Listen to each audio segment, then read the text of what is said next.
What's up, everyone? You're tuned in to the channel Eps, episode 117. I'm your host, EEPMON, because there is none other.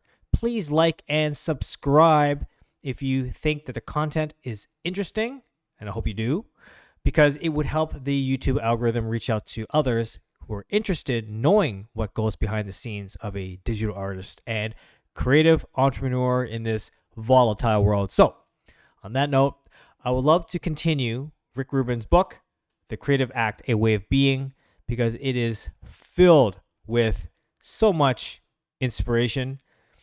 And there's a chapter called Try Everything. And in the chapter, I'm going to read a couple excerpts. In creating art, the sum total of the parts often defies expectations. Theory and practice don't always line up. The formula that worked yesterday may not work tomorrow. The proven solutions are sometimes the least helpful. Goes on to saying, ask yourself as many what if questions as you can. What if this were the first painting anyone saw in their life? What if I removed every adverb? What if I made all the loud parts quiet? Look for different polarities and see how they affect the piece. Perhaps take on the temporary rule that there are no bad ideas. Test them all, even the ones that seem underwhelming or unlikely to work. Now, this is very true. And for creators, especially, and I myself included, when you're starting for the first time creating a work of art, it's usually quite daunting. It's difficult. As with anything, getting started to get the ball rolling is always challenging. But once you get going and but it's all about experimenting, right? We have an idea, we want to execute it. We have some notions on how to proceed, but if it doesn't go your way, then it's important to look at alternative ways at tackling the task at hand or the artwork that you're working on. Sometimes, like I mentioned in my previous episode, look at the 180. Sometimes the 180, the answer lies in the opposite direction in your creative endeavors. So this chapter really dives about like explore all that you can, because sometimes, but for me, I think that many of the times the answer or the creative spark occurs when we experiment, right? I think my last episode I'll talk about basically you have all your crayons, that excitement, that the recall the beginnings of when you were first learning something or trying something new, where everything was just raw and ripe, and you just have all the color pencils laid out and you're just drawing and creating, experimenting, and you start to form these sort of connections and things that work, things that don't. Experiment. And then eventually, I guarantee you will have something incredible, something great, something that you have thought like, wow, I created this? And that happens to me all the time. When I'm doing my art, or sometimes I'm at a situation where a client tells me I got to do something, and I'm kind of like, part of me is like, oh my god, like that's gonna be a lot of work. I'm naturally a bit of a lazy kind of dude, and sometimes I just want to try to do things quick. But when I get challenged in a new task, and then I put my mind into, like, I get into it, I start trying something different. And as I just, experiment and try a new method, I discover a new form, a new ability. It's like a new ability unlocked because I just spent a couple hours just experimenting.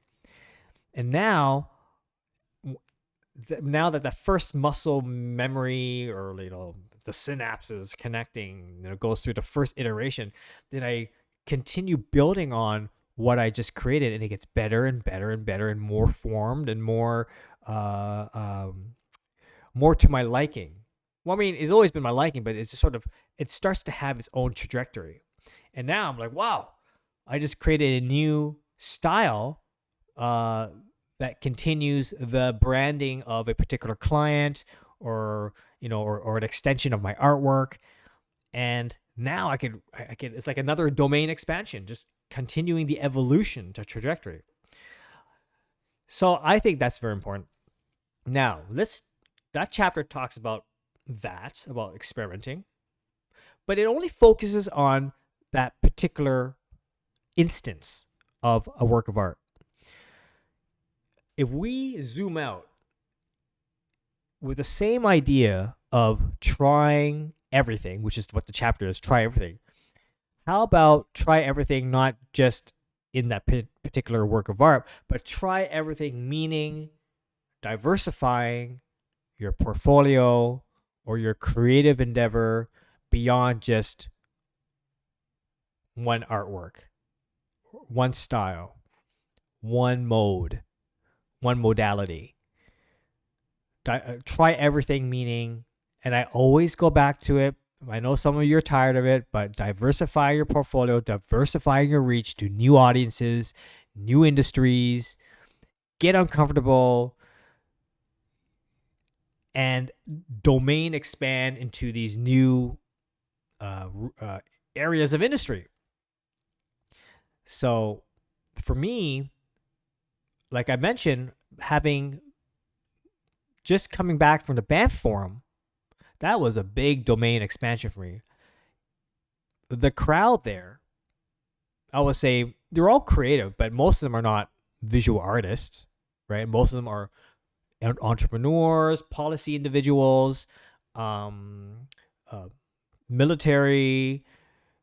It's a really interesting crowd, different from what I usually go to in my own typical conferences, or probably creative industries related.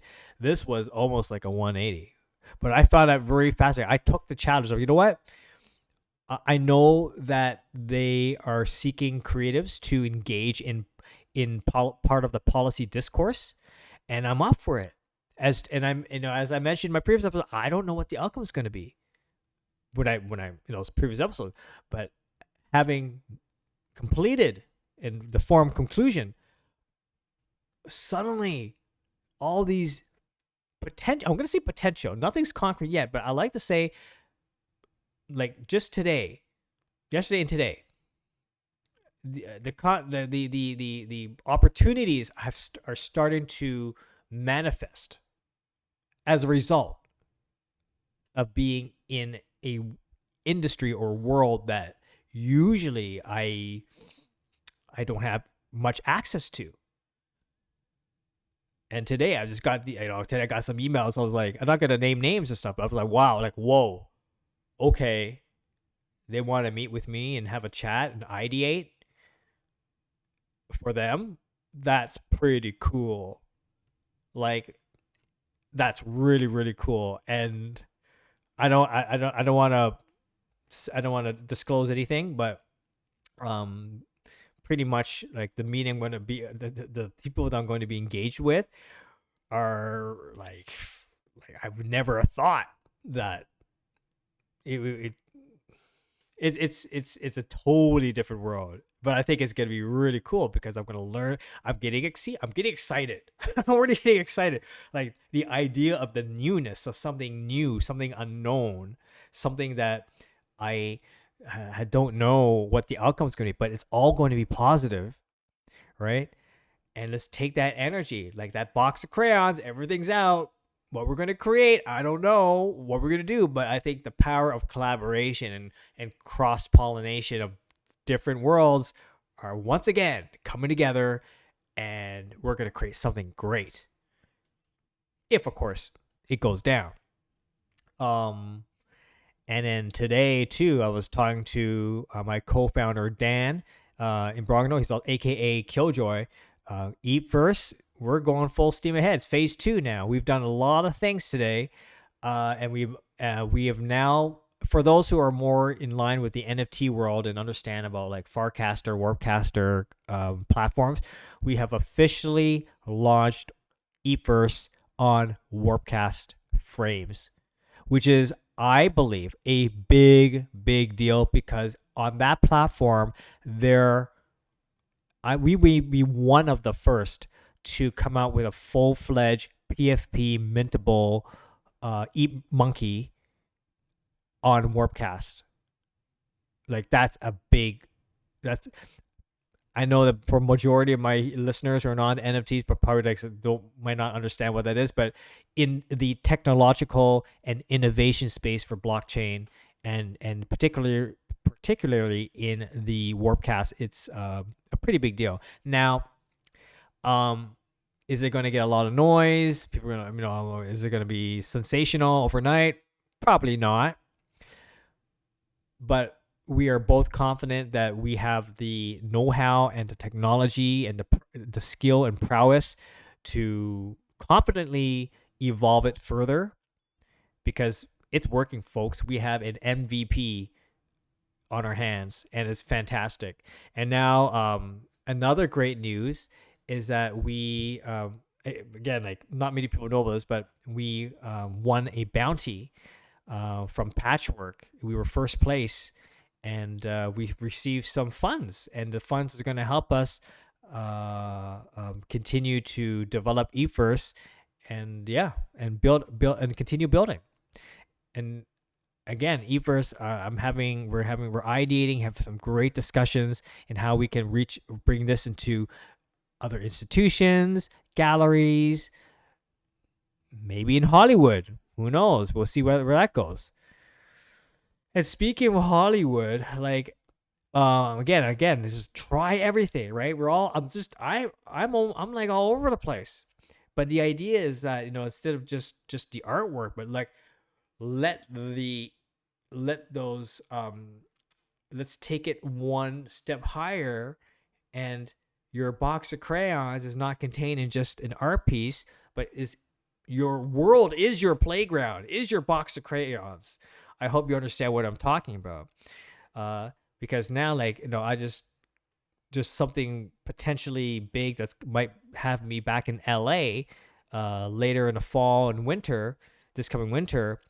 And a lot of the things that I've done in the past, the skill sets, that I've done is, it's just sort of like come to this juncture where I can actually competently execute this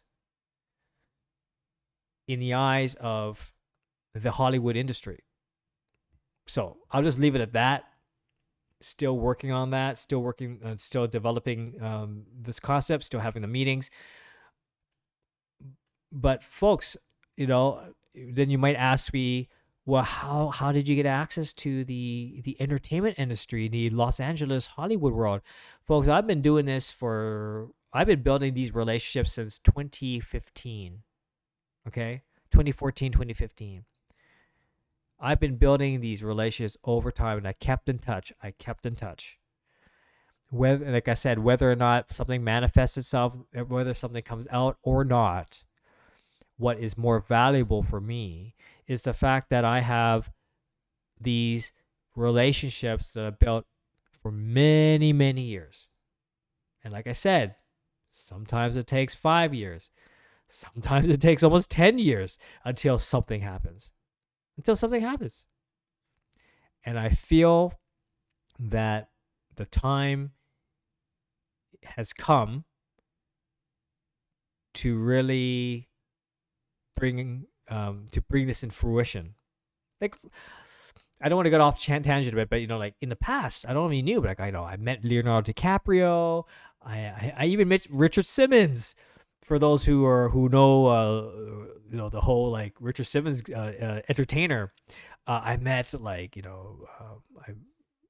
Andy Chang, who's like, the martial arts stunt choreographer for Rush Hour. He's a good friend of mine. I have a mentor, Curtis Wong, who is best friends with Jackie Chan. I know Jeff Nishinaka, who's an incredible, talented paper sculpture artist from Los Angeles.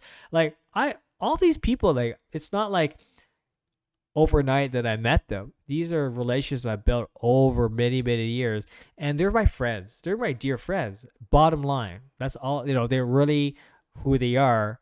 But it's another world that I have yet to domain expand into, because I felt that it's only when the time is right. Oh yeah, I met Brett Ratner too. I met Brett Ratner when I was in Japan. That's when the same time I met Leonardo DiCaprio. That was at the Ritz Carlton at Roppongi Hills when they were doing their the Revenant, the movie Revenant, for the Asia tour of their launch of that movie.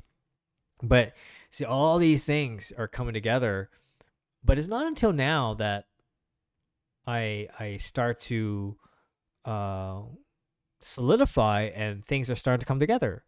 So why I'm saying this and why am I mentioning these things is because, look, folks, like for those who are starting out and wanting to know how, if there's any sort of magic formula of like getting to where I am, and by no means am I like a big deal, okay, but like the serendipity and connections and relationship building, it's an ongoing thing. It's part of the entrepreneur. It's part of the perseverance and proactiveness. And let's face it, folks, it's like I know people don't like the word like hustling and all that, and I don't, and I never thought. The thing is, like, I don't think it's hustling. I don't think that's even like, I'm not even a hustler. I don't hustle for my work at all. It's a personality. It's an attitude. Um, and it's something like, look, when I was born and raised, man, I would never had this sort of like I was never a hustle, like alpha dude going out there and just making shit happen, right? I'm not that type. I'm very like introverted. I'm more on the DL side of things, but it can be taught. Like these are skills that I've learned on my own as EEPMON, as I engage the world, and I keep on saying and through my endeavors, I realize that there's nothing to lose. What is there to be afraid of? Afraid of being embarrassed, the fear of being looking like a fool, feeling awkward. No, these are all in your own mind, and I've learned to overcome these flawed thinking. And so what? Even if you do mess up, who cares? Like people, you probably be more concerned about what you said than what other people thought. They probably forgot immediately the next day or whatever. So I learned early, like, wow, break out of that matrix of complacency of thinking, oh, I should just be at my place and not do anything. But I enjoyed it. I realized I don't call it hustling. I call it like let's see what you can do. How far can you stretch the game? How far can you push yourself? Who will you meet? What will you say? How can you improve? How to better yourself? And it comes with maturity. It comes with experience. Comes with maturity.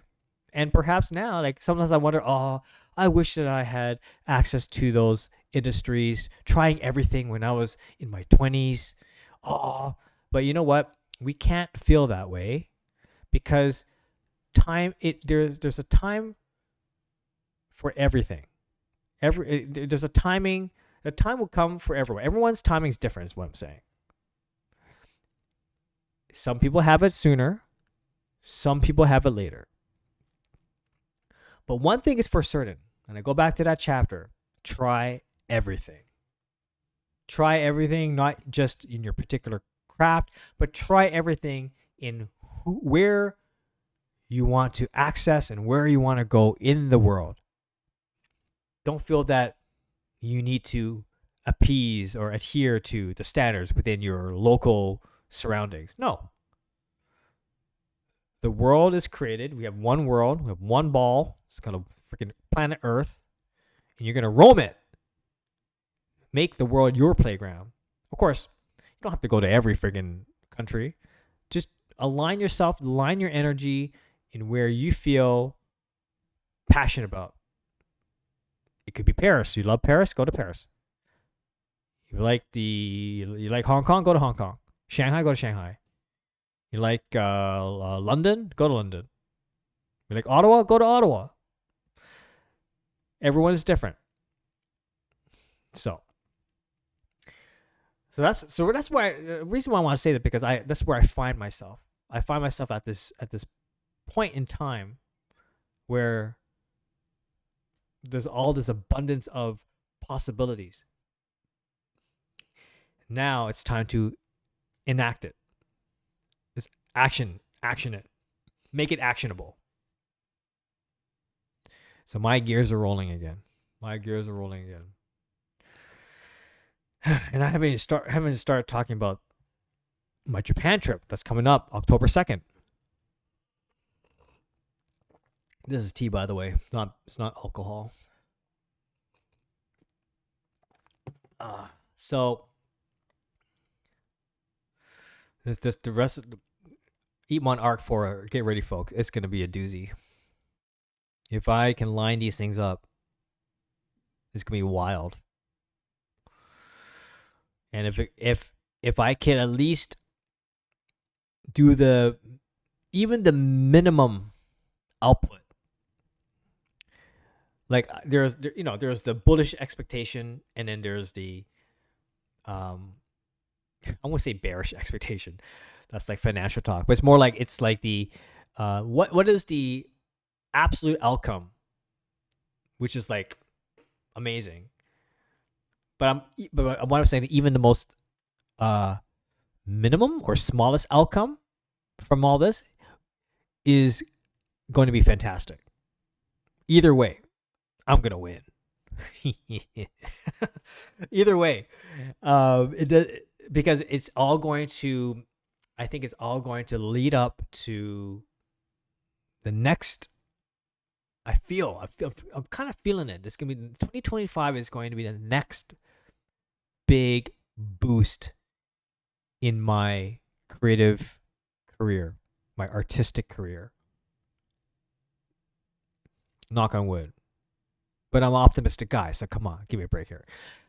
So if I play my cards right, and I'm just being transparent with you all, because I want you to make sure that you are that I have nothing to falsify. I'm as authentic as it gets, and I hope you feel that too. So please like and subscribe if you like my content, honestly, because I'm not sure if there's any other people that would actually be forthcoming as I would, just to really speak my mind in my current state of the art. No pun intended. So we'll see where that goes. I don't know. One thing will lead to the other. One thing will lead to another. Right? Like what Bruce Lee would say. Be water, my friend. Anyway, I hope you like what I had to say. Please like and subscribe yet again. Have a great evening. Have a great afternoon. Have a great morning. Wherever you are in the world. This is the Channel East episode 117. You know what? Every time I'm doing an episode, I'm getting better at presenting. If there's anything that these Channel East does for me, let alone, I don't care how many people view this or not, but I'm getting better at presenting. That's great. Okay, until next time, bye. Try everything.